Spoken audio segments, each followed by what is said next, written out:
adalah jaringan yang berfungsi sebagai penyusun, penyokong, penunjang dari organ-organ lainnya. Yang kedua, susunan jaringan ikat itu berada di dalam matriks multiseluler dan dia itu memiliki susunan yang tersebar. Yang ketiga, jaringan ikat itu terbentuk dari mesenkim dan berasal dari mesoderm. Apa itu mesoderm? Mesoderm itu adalah lapisan di bagian tengah-tengahnya embrio. Dan jangan lupa, jaringan ikat itu memiliki sebutan lain, yaitu sebagai jaringan penyokong dan jaringan penyusun. Fungsi-fungsi dari jaringan ikat. Yang pertama, sebagai jaringan penyokong, penyusun, dan penunjang dari organ. Yang kedua, sebagai tempat pelindungannya organ. Yang ketiga, sebagai tempat pembentukannya energi. Yang keempat, dia sebagai tempat pembentuk tubuh. Dan kelima, sebagai sistem peredaran darah. Ciri-ciri dari jaringan ikat. Yang pertama, jaringan ikat itu hanya terhubung oleh ujung protoplasma. Yang kedua, jaringan ikat itu memiliki komponen intraseluler yang dapat disebut matriks. Yang tiga, jaringan ikat itu memiliki bagian sel yang tersebar. Sitoplasmanya itu bergranula dan inti dari selnya itu menggelembung. Macam-macam dari jaringan ikat dan letaknya. Jaringan pertama, jaringan ikat longgar. Jaringan ikat longgar itu adalah jaringan ikat yang memiliki serat yang sangat jarang dan beberapa komponennya itu disusun oleh matriks. Dan dia itu bentuknya cair dan lengket atau mukus, yang di dalamnya itu terdapat kandungan serat kolagen dan serat elastin. Ciri-cirinya itu adalah dia memiliki serat yang longgar. Letaknya berada di makrofag, sel tiang, sel plasma, sel lemak. Dan memiliki fungsi yaitu sebagai tempat pelindungannya organ. Yang kedua, sel ikat tulang. Sel ikat tulang adalah sel ikat yang memiliki banyak kandungan mineral.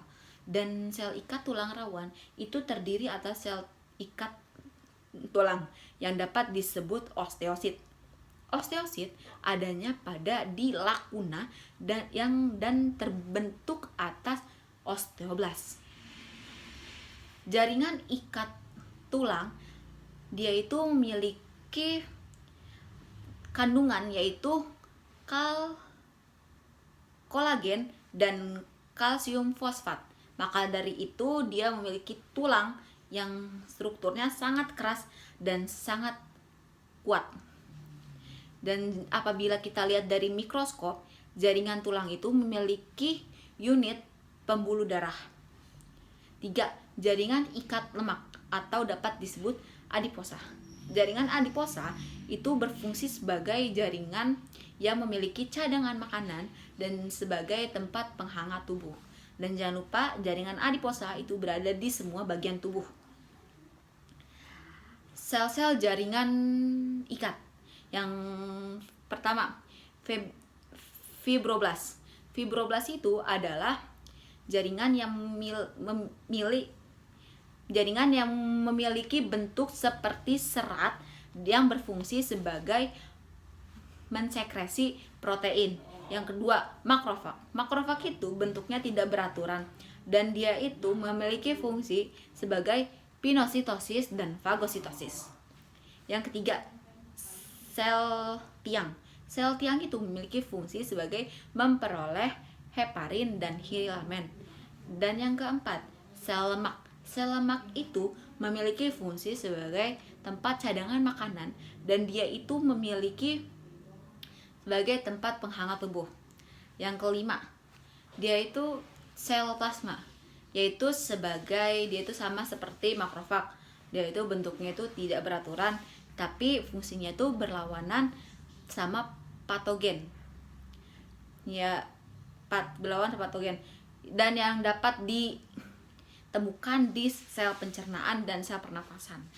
Lalu matriks. Matriks itu sebagai tempat melekatnya sesuatu. Apa sih serat-serat dari matriks? Yang pertama, serat retikuler.